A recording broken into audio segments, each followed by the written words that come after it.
Hello everybody and welcome back to another video. Today we are taking a look back at the summer stage qualifiers, second week of action there for the 2023 season. Let's throw up my picks from the past week. You can see I went 12-7 overall, but I did go 2-0 in big picks, so a bit of an all over the place week in terms of what happened, but the big picks, the vibes were good and strong. So that's always good when things go well in that regard.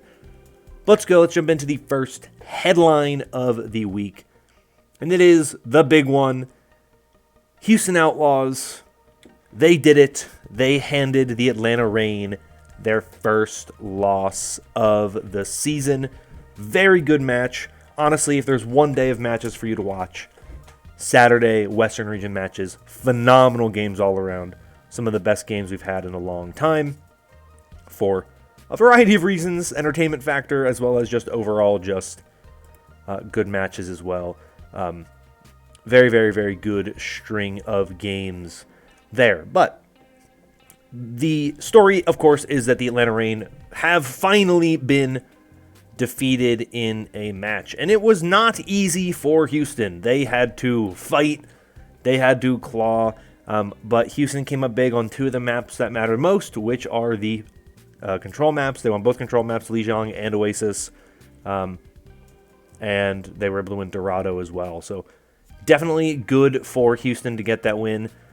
Not the best weekend from Atlanta. They also lost a map to the Toronto Defiant on Sunday, though that was a 7-6, like, mega overtime, absurd Circuit Royale, which is arguably the best map of the Toronto Defiant. So I don't take too much away from that. It's not like they got vested in a map where it was something other than just a miraculous, just miracle performance from the Defiant on arguably their best map. But the Atlanta Reign now no longer undefeated. They are 11-1. Still the best differential in the league, still far and away the best record. Well, not far and away, but still the best record in the league. But certainly now there is a much more interesting debate towards the top, especially when you consider the fact that last week Houston lost to both Boston and Florida. Now it's interesting to say, like, maybe the top four in the Western region is the top four. Maybe it's not the way it was at the end of the spring stage where you looked and you said the Reign are number one, the Outlaws are number two, and then there's a bit of a gap between the next, between the Outlaws and then the Mayhem and the Uprising. Maybe it's a little bit closer now. So I think this is a really good 2-week period where the kind of top teams are all playing against each other and beating each other, and we have another really good set of matches next week with the Reign play both the Mayhem and the Uprising. So the status of the top of the league is going to be very, very, very much shifted after next week. Reign could come out on top of both of those games. That could potentially bump Boston back up into a much better spot in the standings. Could bump Houston up to second or maybe third at worst case scenario, or Reign lose to, say, Mayhem, or lose to Uprising, and it really kind of sets things off in a different kind of way and a different balance. So very interesting set of matches next weekend for that. We'll talk about those next weekend when we get there, but very, very intrigued to see what happens then, because it'll be really kind of telling, and it'll be a big part of how we kind of know what to expect as we head into that kind of second part of the season. But to talk about the Houston Outlaws, the fact that they were able to win, it is a testament to the team that they put together. We all kind of knew this was one of the best teams in the league. They were struggling against Atlanta, of course. Like, first time they played in the regular season, it was a 3-1. It was a pretty one-sided affair. They got close in that midseason madness, upper bracket finals. Very, very close. They just couldn't close it out. Atlanta wins that one. And then the grand finals of the midseason madness, Atlanta kind of dominates. But now, fourth time, finally the Outlaws managed to get that game to go in their direction. And it's interesting. I think there was a comment that was made by RuPaul. Obviously, different team. But RuPaul made a comment after the game between the Mayhem and New York, where he said that he feels like a lot of the teams in the league have improved since the mid-season, and Atlanta's like roughly the same as where they were. I don't necessarily think that that's fully true. I think it's more so Atlanta's still the best team, but the gap has closed significantly. So Atlanta's probably a better team than they were in the midseason madness, just by the fact they've played together longer. But the fact that they were so much better than everyone else just is not really the case anymore. It's very clear now that teams like Florida and Houston and Boston have closed that gap a bit. They look a lot better. They look like they can compete with anyone else near the top. And so I think that the fact that Atlanta lost the game to Houston is not that shocking, right? The fact that Houston lost to Boston and Florida is not that shocking when you consider how good these teams look right now. So it's a very good kind of group of teams up there at the top, and I'm very, very excited to kind of see what happens next week now that we have seen some of the better teams now kind of get some good results in. Speaking of some of the better teams, let's talk a bit about that game between the Mayhem and the Uprising. It was one of my big pick games for the weekend, and it went the distance, what we kind of wanted and hoped that it would do, with the Florida Mayhem ultimately winning that one out. Another really good day of matches there. Once again, that was Saturday again. You had Uprising, Mayhem, and Rain Outlaws all play on the same day. So you can't really complain that much. It was a very, very, very good day of matches there. The other game was the another game I actually want to talk about, so I won't talk about that yet. But once again, very good match. Two very, very good teams. I was very happy with the performance that we got from Boston. They did not look good when they played against Florida in the series in the Midseason Madness. It just did not look very complete. I think one of the problems that they had then, and I still think it's a problem now, it's a problem in this series, is I think that the lack of a really good flex DPS player hurts them a lot. You look at the results in the series, right? They lost both of the control maps, much like what Atlanta did against Houston. If you can't win control maps, you're going to struggle. And I think part of the problem on control is some maps and some points on control are very, very good for dive. But a lot of control maps are very rush heavy, or very ram heavy, Rhine heavy, whatever you want to go. But usually you get a lot of ram comps. I don't think Boston's a great ram team, and I don't think Atlanta's an exceptional ram team. And I think that's part of the problem we're seeing. And I think with Boston, they really are struggling with a lack of very good flex DPS play. Now, I don't necessarily think that the addition of a flex DPS would magically fix all of their problems. I think it's a couple of things. I don't think Smurf is as comfortable on Ram, and I think that he's just much better on Winston, and they feel much better when they get to play Winston. They also lost with, I believe, they were playing Kalios on Watchpoint Gibraltar, which was a map that they lost as well. Actually, no, Smurf was on that one, so I don't remember. He did play a map. I'm struggling to remember which map it was. Maybe I'm just getting confused with I think I'm getting it confused with when they played Toronto and Kalios played on Circuit Royale. So we are seeing that there are some kind of bright spots with this Uprising team. I think they look better. I think that the coaching change with Moby Dick has been relatively successful. One of the things that I've noticed very, very clearly that is, I think, a sign of a coaching change. First half of the year, there was a lot of, other than when Izayaki went down with his collapsed lung, there was a lot of switching between Twilight and Izayaki. That's not really the case anymore. I think with Moby Dick coming in, he has committed to Twilight. Twilight has played, I think, every game since the coaching change was made. I think it's the right move. I think Twilight has been, not a dig against Izayaki, I think Twilight's been better. So I think when you look at what that shows you and what that means, I think you are seeing the kind of fruits of that change. But I do think that their lack of really good flex DPS play hurts them from being flexible across multiple compositions. Boston is a very specific style of play. They have a very specific way that they win and they can play well. Florida, on the other hand, is a team that is very flexible. And I think Florida is arguably better equipped to beat a team like Atlanta than Boston is. And it's part of why I think next week when Florida and Atlanta play, it's going to be a very interesting matchup because Florida can play different looks. They look good on Ram, rush style comps. They look good on, Winston dive based comps. And even though we saw Boston look very good against Toronto, getting to play those Ryan rush comps, I think Florida just has more flexibility. I think someone's more comfortable there. I think that their DPS line is just more capable of kind of making some of those adjustments and playing some of those more flexible things. So really, I think that that's one of the things with Boston is that they just don't feel like a team that has enough looks, but they're so good at what they're good at that most teams in the league can't really compete with them that heavily. I mean, you look at Boston, like they have one kind of stinker loss, that game that they lost to Vancouver.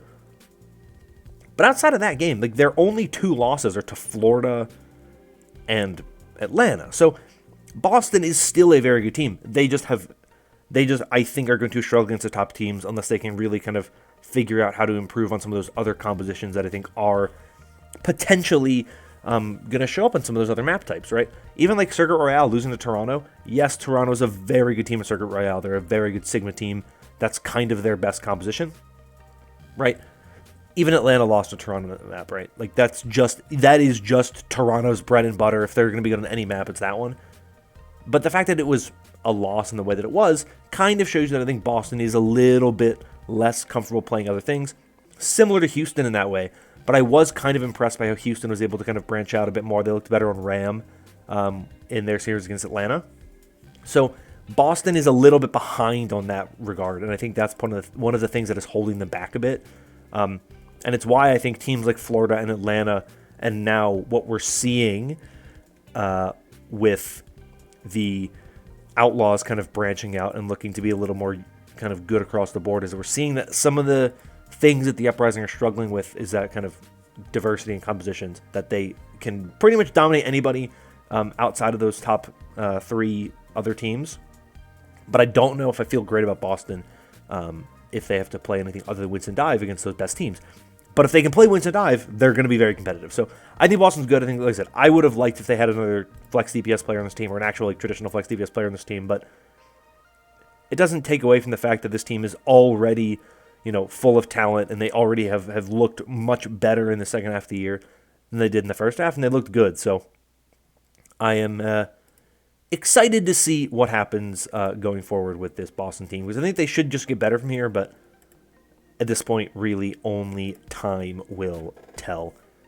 Let's talk about the final Western region storyline for the week here, which is that London, they spit some fire this week. They went 2-0 this week with wins over the LA Valiant, which was not a huge shock. I think that game could have been close. I predicted the Valiant to win based on what we saw from them last week. Spitfire did not look great last week. But going into Sunday, I had a feeling London would win because they beat the San Francisco Shock 3-1 on Saturday. It was a very one-sided affair for most of it. Their Reinhardt Rush composition looks very, very, very, very, very good, which is always nice to see. I will say, I was just talking about how I think Boston does not have that kind of compositional diversity, right? They're very, very good on dive. They're not great on other things, right? You can say the same thing about the London Spitfire. London Spitfire, what they want to play. They're going to want to play Rush as much as they can. They want to play Rhine Rush as much as they can. If the map pool favors Reinhardt Rush comps, London has a very good chance of doing well in the series. I don't think they have the talent of a team like Boston where you can really make it work all the time. But if you can get it to work, it's a very hard thing to stop. It's similar to like why Chengdu was good in 2019 or why Shanghai was good in 2019, because they were running things that were different from everybody else, and it's kind of hard to expect it and prepare for it when you don't really know what to expect. You don't really have anything, you don't have practice against it, you've never really seen it before. So that is why London can get some of these good wins. Shock had a very good week last week, of course.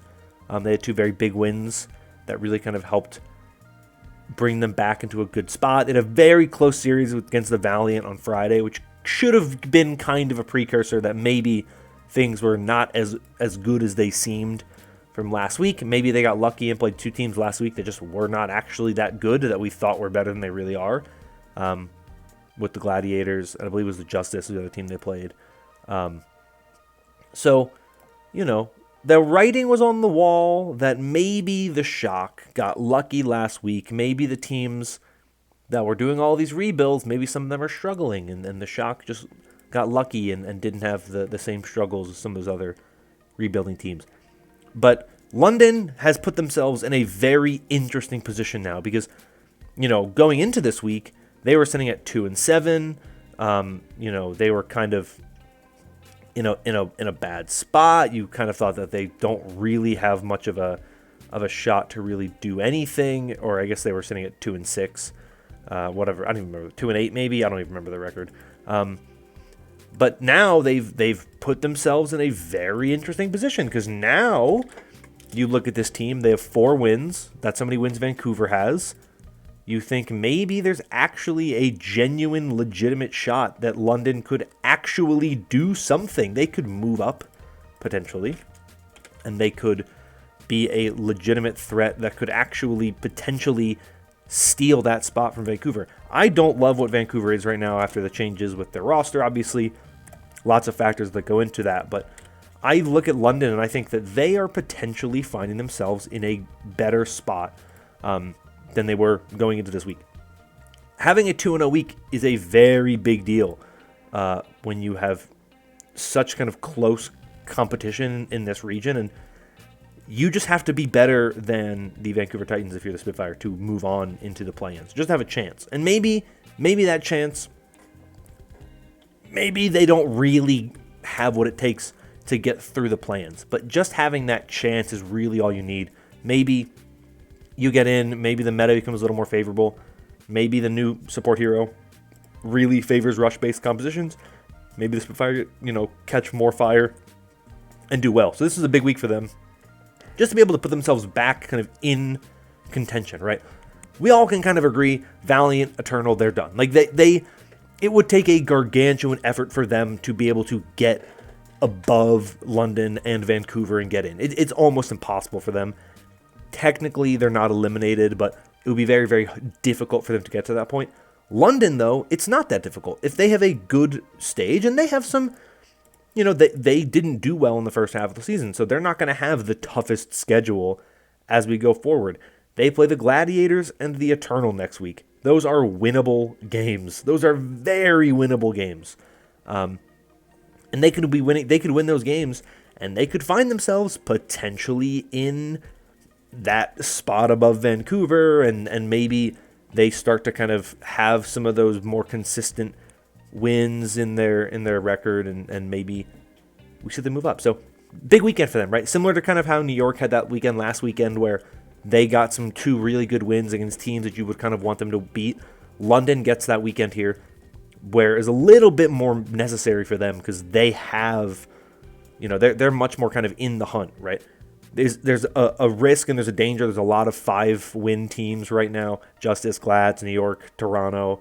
Then you have Titans and Spitfire at 4 wins. So there's still a lot of changes that can happen there. So it will be very interesting to see kind of how things go. But I'm really glad that we're seeing London really finally get things clicking. They're looking better. They look like they have things together. They're starting to really finally figure out kind of how to really kind of make that push. I don't think necessarily the addition of Sauna has had a lot to do with it. He didn't really play much this weekend.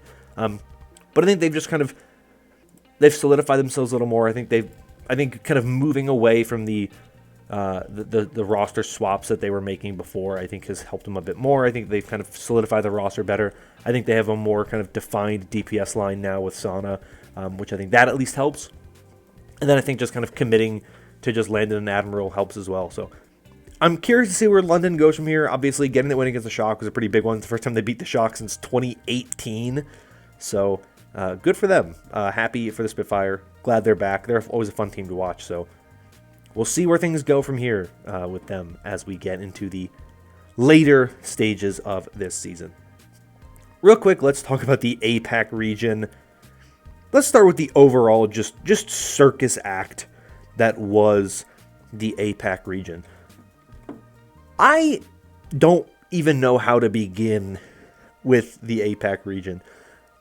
I would say the first thing happens on Friday. Poker Face beats Dreamers. Okay, not the biggest or weirdest result that you can imagine, right? Those are the 2 best contenders teams. I put them as the 2 top contenders teams in my power rankings. Arguably, they're the 2 best contenders teams in the region. The fact that game was, went the way that I didn't expect, went the way of Poker Face. Okay, it's not that big of a deal. It's not that big of a shocker. But then Saturday, the Guangzhou Charge lose to Panthera. The Spark lose to Dynasty, which Dynasty looking a lot better with the additions of Vindame and EasyHan. I mean, Vindame came in just for this weekend. He didn't play last weekend, but he comes in this weekend, looks a lot better. I think EasyHan is a good addition to the hit scan DPS role, so that helps you a lot. But you don't expect him to beat the Spark, who've looked very, very good. And then Dynasty stinker on Sunday, losing to O2 Blast. All three of the contenders teams that were winless going into this weekend, all of them win a game this weekend against teams that you would put as better than them. Poker Face didn't beat an Overwatch League team, though they came very, very close to beating Shanghai. It was a very good series against Shanghai. O2 Blast beats Dynasty. Panthera beats Charge. These are teams with like really good players. The fact that O2 Blast beat Dynasty is a shock, because Dynasty should be able to beat a contenders team that genuinely was put together like 2 or 3 weeks before the tournament started, if that, right? Like very recently put back together after they lost all of their talent to the Overwatch League pretty much. So APAC is a wild, wild region. I think it kind of shows you the APAC region really isn't all that great. If the top end talent in the region seemingly not that much higher than the bottom end talent in the region. If a team like O2 Blast that was recently put together can beat Dynasty, who have some people who are well established in the scene, that's not a great sign in terms of like competitive viability. So to me, it feels very much like there's not really a ton of hope, unfortunately, for the APAC region when it comes to the overall playoffs. I mean, O2 Blast is a guy whose Liquipedia page is red. The name on Liquipedia is red. That means this guy doesn't even have a page, and they lost to Karu, who doesn't even have a page on Liquipedia. That's how you know we're talking about people who are who are barely even people in the scene that have kind of like historic kind of name value. And you have someone like Prophet, right, who's losing to this team. So the Eastern region's weird. Not a lot of hope, I think. Not a lot of faith on my end in the region. There is an exception to that, though, and that is with the Dallas Fuel and the Seoul Infernal, who are looking very good. They're looking very consistent. They remain atop the APAC standings, both of them going 2-0 this weekend. Infernal with wins over Charge and O2 Blast. Fuel with wins over the Dragons and Dreamers, which Dreamers, I did have that Fuel Dreamers game as a big pick game. Was not particularly close. Dallas Fuel, much, much, much better team in that one. So, at the very least, the Infernal and the Fuel, who I think look on paper like some of the best teams in the region. Obviously, the Infernal made the Midseason Madness. The Dallas Fuel did not, though they lost to the Infernal. So, I'll be interested in seeing them match up when they play next week, actually. They play on Friday, so we don't have to wait too long to see them play. They're the top 2 teams in the group right now, so it'll be interesting to see them face off. A lot of good games on Friday, actually, which is honestly quite impressive. So, not much to say, really, other than these 2 teams look to be the best right now. I think Dallas really starting to clean things up. They started to look a lot better during the Midseason Madness. I think when the Midseason Madness ended, I had them ranked 4th. They probably were the 3rd best team. They honestly probably are and were better than the Charge. And I think that they have that kind of high-end talent with Sparkle and Hanbin that at the very and a really good coach with Rush. And, Bliss at MCD, kind of new support line with this team. Edison getting to be able to play a little bit more comfortable now, kind of figuring his role out on the team a little bit better. I think we're going to see Dallas have a much better second half of the year. I think they've figured some of their stuff out. They look a lot better. And so I think outside of Infernal and Fuel, this region's kind of a mess. They look to be the most consistent right now.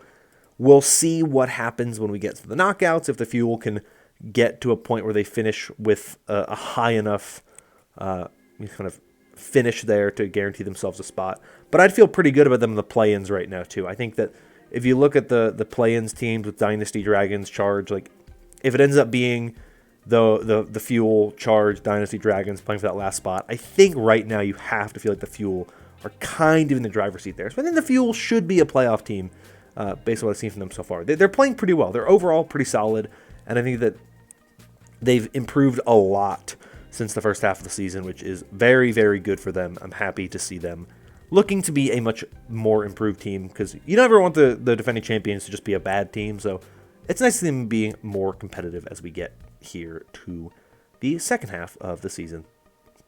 Real quick, let's take a look at the standings for the league. Obviously, lots of things moving around, some shifting, some changing.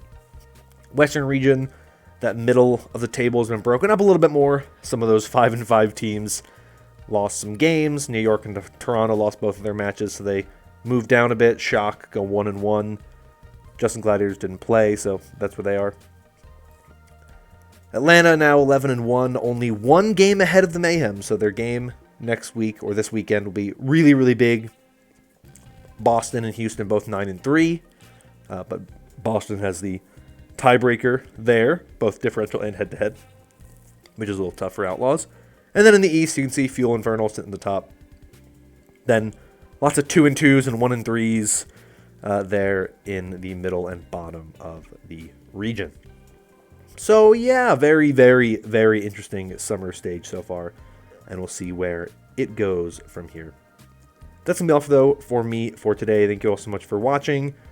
Let me know your thoughts in the comments down below at any of the matches from the past weekend. Your favorite match, your favorite moments, anything like that. Love to hear from you in the comments down below. And if you enjoyed this video and want more like it in the future, consider liking and subscribing. Your support does help out a lot with the channel. That's going to be all from me for today. Thank you all once again. Hope you're all staying safe and staying healthy. And until next time, bye-bye.